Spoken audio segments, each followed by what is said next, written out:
안녕하세요. 뚱치 이탈리아의 다시 보고 싶은 영화 62번째 정말 너무나 특별한 영화 준비했습니다. 바로 제목 알려드릴게요. 프릭스. 이 전번에 그 서커스맨이라는 영화 기억하시죠? 그 영화를 제가 소개시켜 드리니까 바로 이 영화 생각밖에 안 나더라고요. 어떻게 보면 그 서커스뿐만 아니라 서커스에 주로 어떤 인물들이 나와요? 우리와는 다르다고 평소 생각했던 돌연변이들이 많이 나오잖아요. 이 프릭스라는 영화는 그런 돌연변이에 관한 영화로 어떻게 보면 역대 가장 위대한 영화이자 그야말로 돌연변이의 운명처럼 그 마치 팔이 잘려나가고 다리가 잘려나간 태어날 때부터 그런 기형들인 거죠. 그런 것처럼 이 영화 자체도 태어나면서 바로 본인의 그 팔다리가 잘리는 그런 어떤 기형아들의 그런 운명을 그대로 따르는 영화라서 영화가 너무 힘이 있어요. 그 안에서 시사하는 바도 많고 오늘 영화는 프릭스 말 그대로 돌연변이에 대한 영화고요. 토드 브라우닝 엄청난 대단한 감독이에요. 그리고 원작은 토드 로빈스 스포츠 박차라는 뜻이고요. 그 다음에 촬영은 메릿 B. 얼거스타드. 이 영화가 1932년 영화다 보니까 무성 영화에서 유성으로 좀 넘어오고 나서 몇 년 안 된 영화라 영화 자체가 아주 무성 영화적인 느낌도 많은 영화입니다. 그래서 보면 배우들이 좀 생소한 배우들이 많이 나올 거예요. 월러스 포드, 그 다음에 렐리아 힘스, 올가, 바클라노바, 여기서 클레오파트라 역으로 제일 중요한 배역입니다. 원래 이 역에서 그 진 할로우라든지 미르나 로이 같은 헐리우드의 그 미녀 배우들, 그 육감적인 배우들을 섭외를 하려고 그랬는데 이 영화에 출연을 거부했습니다. 그래서 이제 그 대체 인물로 해서 올가 바클라노바는 원래 그 소련 출신의 배우예요. 그러다가 이제 연극부터 아주 부유한 집안에서 자랐죠. 연극부터 하면서 이제 1920년에 이제 미국으로 들어와서 본격적인 그 역할을 하는데 이제 이 역을 맡게 된 겁니다. 그래서 본인의 필모그래피 중에서 제일 중요한 영화가 되지 않았나 싶고요. 그 다음에 로스크 아테스, 갑자기 이게 초점이 이렇게 흐려지네요. 예, 로스코 아테스 그리고 헨리 빅터, 헤라클레스요. 이런 배우들은 지금 위에서 열거한 배우들은 다 어떻게 보면 그 실질적인 우리와 똑같은 정상적인 이런 배우들이고요. 뒤에 저게 어두워지니까 이제 글씨가 보이네요. 그 다음에 여기 보시면 헨리 얼스부터 해서 아래에 나오는 데이지 얼스, 그 다음에 쿠쿠, 그 다음에 데이지와 비올렛 첼튼 자매, 그 다음에 슐리치, 조니 액 이런 분들은 다 어때요? 태어나면서 기형으로 태어난 사람들입니다. 그러니까 이 영화는 본질적으로 이 감독 자체가 원래 16살 때부터 본인이 좋아하는 여자가 그 서커스에 있어서 그 서커스 세계로 집을 나와서 들어갑니다. 그러니까 본인 자신이 또 서커스 극단도 갖고 있고 이 세계를 너무나 잘 아는 사람이죠. 그러니까 섭외해서 이 영화에서는 직접적으로 그 인물들을 등장시키는 겁니다. 그래서 이 영화가 놀라운 거예요. 이 영화는 어떤 뭐랄까 그런 난장이부터 기형의 인물을 위해서 어떤 트릭을 사용하지 않고 그들을 그대로 내보입니다. 그래서 그 당시 영화가 상영됐을 때 1932년 나왔을 때 사람들이 뭐 경악을 금치 못하고 받아들일 수가 없었던 부분도 있었죠. 대표적으로 보면 해리 얼스, 데이지 얼스 이런 분들은 어떤 아주 키 작은 난쟁이고요. 그리고 데이지 바이올렛 힐튼 자매는 그 당시에 영화 전에도 엄청 스타였어요. 엉덩이 부분 아래쪽이 붙어 있는 두 명의 샴 쌍둥이입니다. 실질적으로 붙어 있는 어떤 그런 부분이고요. 슐리치부터 해서는 소두인이고요. 그 다음에 프랜스 랜디안이라는 사람은 아예 그 팔다리가 없는 사람이고요. 그 다음에 조니 액 같은 경우에는 반몸통이고요. 그리고 그 다음에 프란시스 오커너는 아예 팔이 없는 여인입니다. 발로 자유자재로 밥도 먹고 와인도 마시고 하는. 그 다음에 올가 로드릭이라는 분은 실질적으로 어때요? 여자인데 수염이 있는 여자입니다. 어렸을 때부터 그냥 수염이 나기 시작한 거예요. 그 다음에 조세핀 조셉이라는 사람은 반은 남자 반은 여자인데 이 사람은 실질적으로 법원에서 판결 나기로 이거는 좀 사기에 가깝다. 그런데 어쨌든 이 영화에 출연이 되고요. 그 다음에 피트 로빈슨이라는 사람은 남자인데 너무 가늘어서 거의 보면 한 2, 3kg밖에 몸무게가 안 나가는 그런 사람이에요. 2, 3kg가 아니고 20kg 정도밖에 몸무게가 안 나가는 그런 사람이에요. 그래서 보시면 여기 맨 왼쪽에 이 인물이 어떻게 보면 그런 인물이고요. 그 다음에 이게 소두증이 인진 그런 인물입니다. 그래서 이 영화는 어떻게 보면 그런 인물들이 직접적으로 들어가 있는 그런 영화예요. 그래서 토드 브라우닝 감독에 대해서 잠깐 이제 설명을 드리겠습니다. 토드 브라우닝 감독은 정말로 대단한 감독이에요. 원래 이런 브라우닝 감독의 영화에서는 어떤 부분이 많이 나오냐면 사람들 뭐 다리가 잘리든지 그런 어떤 기형적인 인물이 아주 자연스럽게 등장을 합니다. 그러면서 대표적인 영화들이 많은데 1927년에 그 괴인 서커스단의 비밀이라는 영화가 있어요. 이 영화도 엄청나게 특별한 영화입니다. 여기 론 첸이라고 천의 얼굴을 가진 사나이라는 별명이 붙은 배우가 있죠. 이 영화도 어떤 영화냐면 한 여인이 존 크로포드가 나오는데 그 여인이 막 남자한테 이렇게 안기는 걸 싫어해요. 접촉하는 거를 막 안기고. 그래서 자기는 어떻게 하냐면 원래는 팔이 없는 게 아닌데 그 여인한테 호감을 갖기 위해서 자기 팔을 잘라낸다든지. 그런데 나중에 이제 잘라낸 후에는 그 여자가 다시 포옹하고 이러는 걸 좋아하게 된 겁니다. 뭐 그런 부분에 얘기도 있고 상당히 어두운 부분을 많이 가지고 있는 시야 자체가요. 그런 어떤 감독이었어요. 그런데 이 감독은 상당히 나중에 배우에 대해서는 보면 간단하게 설명을 드리면 제일 처음에 이 영화는 이 영화 어떻게 보면 처음부터 보여드려야 될 것 같아요. 이게 프릭스라는 영화입니다. 그래서 이 영화 한번 뒤에 간단하게 설명을 볼까요? 자, 샴 상둥이, 난쟁이 등 실제 서커스단의 프릭스 돌연변이를 대거 기용하여 찍은 토드 브라우닝 감독의 작품 파격적인 영화로 영국에서는 나오자마자 바로 30년간 상영 금지를 당했고요. 1962년 베니스 영화제에서 상영되어 다시 열렬한 지지 속에 복권이 되었습니다. 근데 어땠냐면 그 영화가 끝나고 나서 원래 이게 1시간 40분짜리 영화인데 거의 35분 정도가 다 잘려나갑니다. 왜냐하면 상영을 해보고 나서 너무 경악을 해서 그걸 잘라버린 거예요. 그 다음에 그 필름을 찾지를 못합니다. 그리고 버려졌다가 1962년에 다시 재개봉되면서 엄청난 반향을 일으켰죠. 그래서 영화에 등장하는 프릭스들은 엉덩이가 붙은 샴 상둥이, 팔다리 없이 몸뚱이만 있는 남자, 외계인같이 생긴 기이한 생김새 사람들, 핀헤드. 저 앞에서 보고 있는 저분들이 이제 핀헤드인 거죠.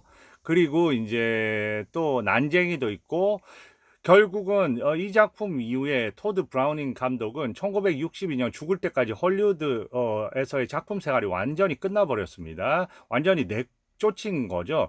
그래서 1962년 베니스에서 영화제에서 예전 과거의 저런 어떤 공포 영화 시리즈 하면서 이제 그 영화가 들어가게 된 거예요. 그래서 했는데 그 몇 개월 전에 얼마 전에 토드 브라우닝 감독은 사망을 했습니다. 그러니까 자기 영화가 다시 복권되는 거를 그렇게 보지도 못하고 사망을 한 거죠. 그런데 제가 말씀드렸잖아요. 이 영화의 어떤 스타트 자체가 너무 특이합니다. 원래 토드 브라우닝 감독은 유니버설사하고 그때 보면 MGM하고 좀 경쟁 관계에 있었거든요. 유니버설사에서 20년대에 상당히 각광을 받던 감독이에요. 그래서 아주 효과적인 그런 어떤 연출이라고 하면 아주 적은 비용을 투여해줘도 그 시간 안에 영화를 다 완성시키고 거기에다가 상당히 적당한 흥행을 시킬 줄 아는 감독이었어요. 그래서 상당히 각광을 받았죠. 그리고 그때 당시에 유니버설사에서 어빙 탈버그라는 엄청나게 또 유명한 영화사 사장이죠. 어빙 탈버그하고 벌써 1920년에 토드 브라우닝하고 서로 만나서 작업을 했습니다. The Virgin of Stambury라는 영화에서요. 그리고 나서 이제 1925년에 또 영화를 만드는데 The Unholy 3라고 하는 또 영화가 있어요. 그런데 그 영화에서 여기에 보면 그 주인공으로 등장하는 남자 난쟁이 있거든요. 그 한스 역으로 나오는 그 한스하고 벌써 거기서 이제 만남도 가지고요. 그러면서 영화를 계속해서 성공을 시킵니다. 그러다가 유니버설사에서 어떤 영화를 또 성공을 시키냐면 1931년에 드라큘라 영화의 사실 원조는 거의 이 토드 브라우닝 감독의 영화예요. 이 벨라 루고시하고 나오는 이 영화를 통해서 또 엄청나게 성공을 시켜요. 유니버설사에서. 그러자 그 아류인 이제 프랑켄슈타인 시리즈가 막 나오고 그러면서 이제 그때 당시에 이제 또 유니버설에서 옛날에 일하다가 이미 MGM 사장으로 넘어왔어요. 어빙 탈버그는. 그래서 어빙 탈버그가 경쟁이 좀 되는 거죠. 유니버설에서 계속 그 토드 브라우닝의 그 영화들이 성공을 하고 드라큘라 같은 영화가 그리고 프랑켄슈타인이 나오는데 우리는 그렇게 좀 환상적인 공포 영화를 새로 만들어야 될 건데 하면서 그런 시나리오를 좀 알아보라고 합니다. 그때 이제 토드 로빈슨의 스퍼라는 그런 어떤 원작을 갖고 와서 그 윌리 골드백이라는 당대 최고의 시나리오 작가예요. 시나리오 작가한테 그 작품을 좀 작업을 해보라고 합니다. 그런데 가만히 생각을 보면 그 작품도 괜찮고 그래서 그러면 감독을 누구 하지? 그런데 감독이 어때요? 딱 생각이 나는 한 사람이 있었습니다. 어빙 탈버그한테는 누구였을까요? 본인이 1920년대에 같이 작업을 했고 그리고 항상 효과적인 연출로 해서 성공을 가져오는 그 감독이 떠오른 겁니다.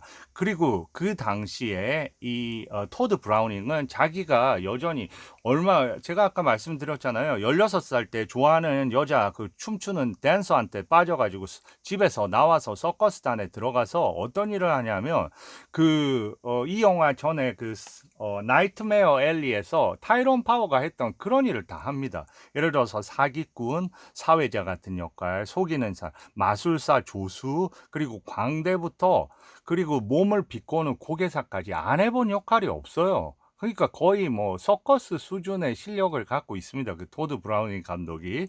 근데 토드 브라우닝이 그런 세계를 너무 잘 알고 현재 이 영화를 찍을 당시에도 자기 그 서커스 극단이 있을 정도였어요.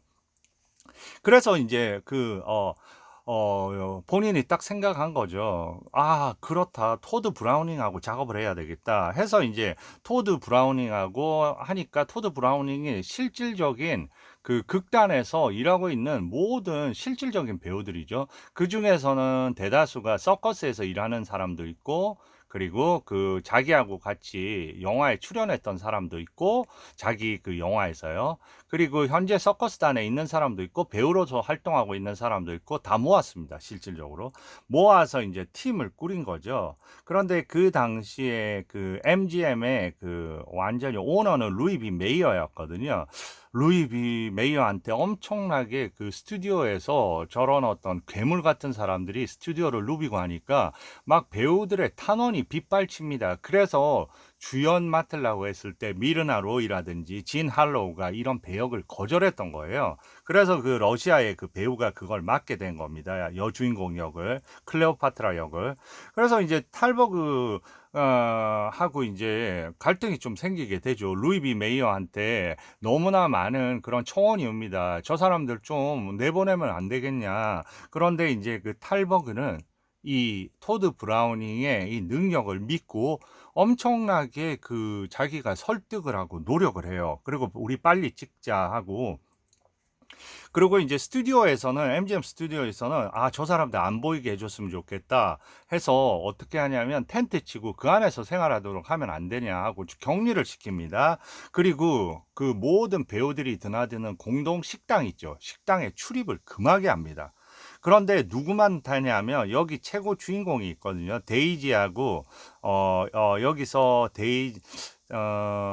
주인공 두 명 있어요. 남자하고 여자 난쟁이로 나오는 주인공 두 명 있습니다. 얼스, 해리 얼스하고 그 다음에 데이지 얼스가 있는데 이 둘하고 그 다음에 힐튼 자매들이라고 있어요. 엉덩이 쪽 붙어 있는 쌍둥이.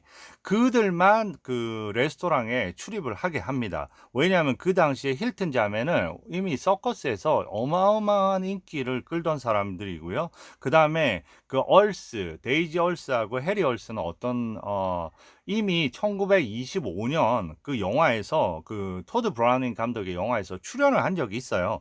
그러니까 그런 부분을 갖다가 배려해 준 거죠. 그래가지고 이제 결국은 보면 영화를 이렇게 찍게 되는데 실질적으로 보면 이 영화는 그야말로 저런 그 일종의 그 기이한 돌연 버니들을 어떤 뭐 불쌍한 시각, 동정의 시각으로 촬영하지 않습니다. 있는 그대로의 어떤 자연적인 시선으로 찍게 되거든요. 그리고 그 안에 어려움도 그대로 반영이 됩니다.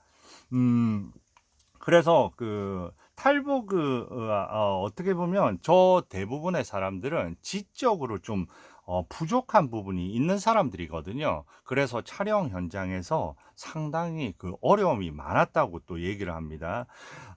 그 당시에 또 어떻게 보면 그 이 탈버그라는 사람 있죠.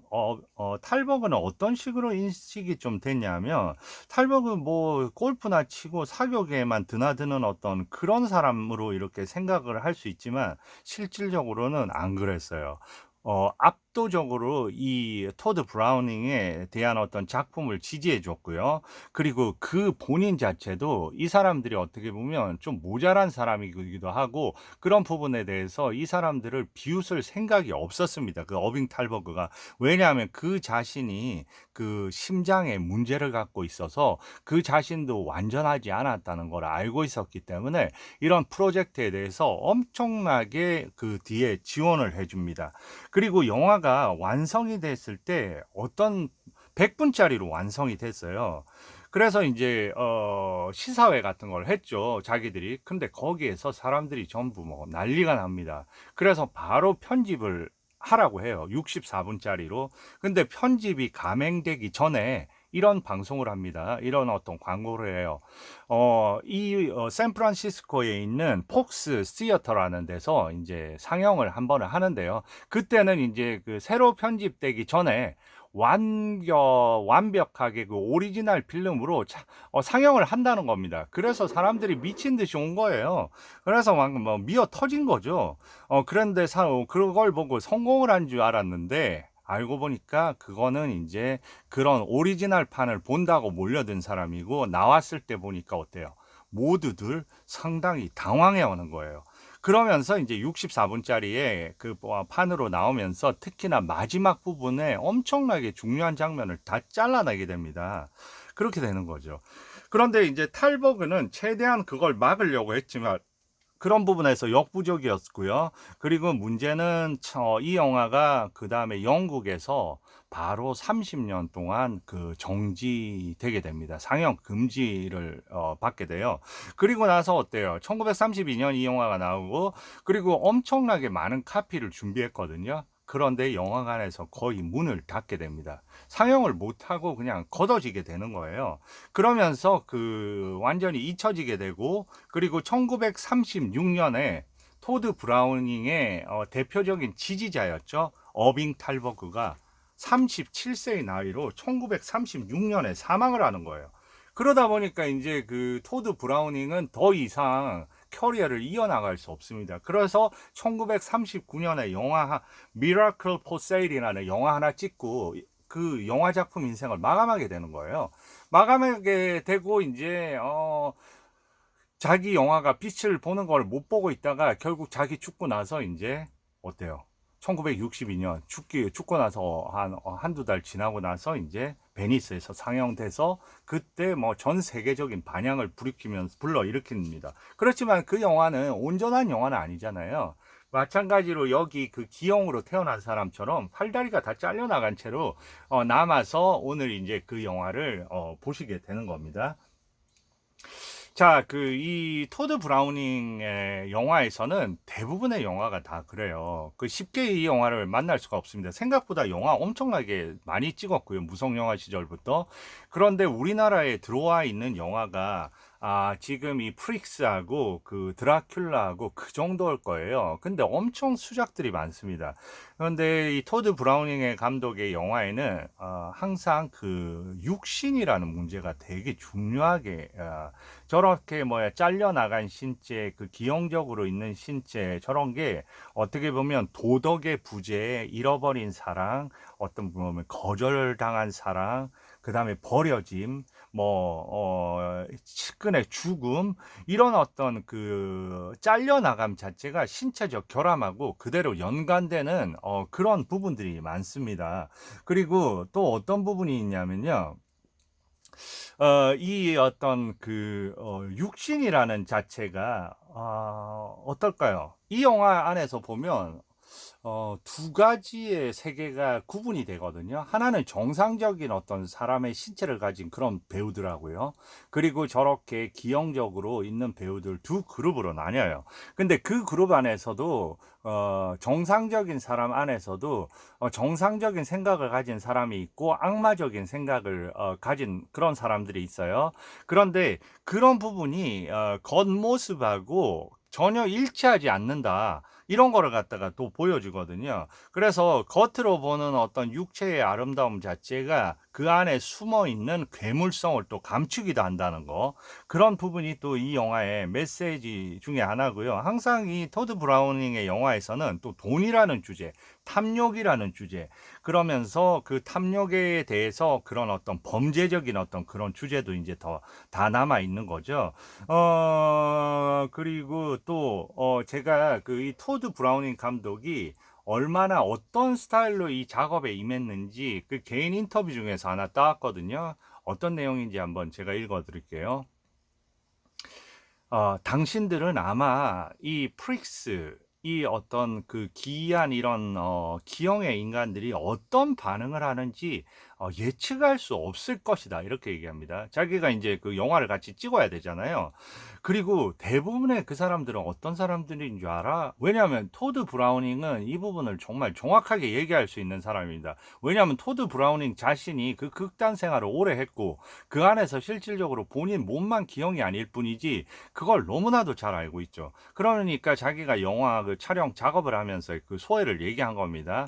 이 사람들을 갖다 지도하는 거, 이 사람들이 어떤 반응을 보여줄지를 당신들 전혀 예상할 수 없고, 그리고 대다수는 아주 멍청하고 비정상적이고, 그리고 책임감이라고는 전혀 없는 사람이다. 그래서 이 프릭스라는 사람들은 갑자기 이 영화 촬영 중에 갑자기 막 화를 내고 몸이 막 갑자기 달아오르기도 하고, 그리고 갑자기 차분해지기도 하고, 차분해지면서 그 옆에 있는 사람을 막 깨물기도 하고, 그리고 때때로는 보면 나도 그들한테 이렇게 깨물린 적이 있다.